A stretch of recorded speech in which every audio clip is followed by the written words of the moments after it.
والا ہے۔ جو چیزیں آسمانوں میں ہیں اور جو چیزیں زمین میں ہیں سب اللہ کی تسبیح کرتی ہیں، اور وہ غالب ہے، حکمت والا ہے۔ وہی تو ہے جس نے کفار اہل کتاب کو پہلی لشکر کشی پر ہی ان کے گھروں سے نکال دیا۔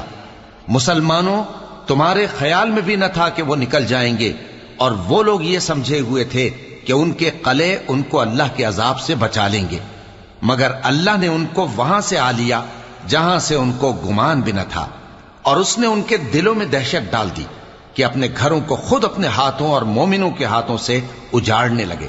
تو اے بصیرت کی آنکھیں رکھنے والو، عبرت حاصل کرو۔ اور اگر اللہ نے ان کے بارے میں جلا وطن کرنا نہ لکھ رکھا ہوتا تو ان کو دنیا میں بھی عذاب دے دیتا، اور آخرت میں تو ان کے لیے آگ کا عذاب تیار ہے ہی۔ یہ اس لیے کہ انہوں نے اللہ اور اس کے رسول صلی اللہ علیہ وآلہ وسلم کی مخالفت کی۔ اور جو شخص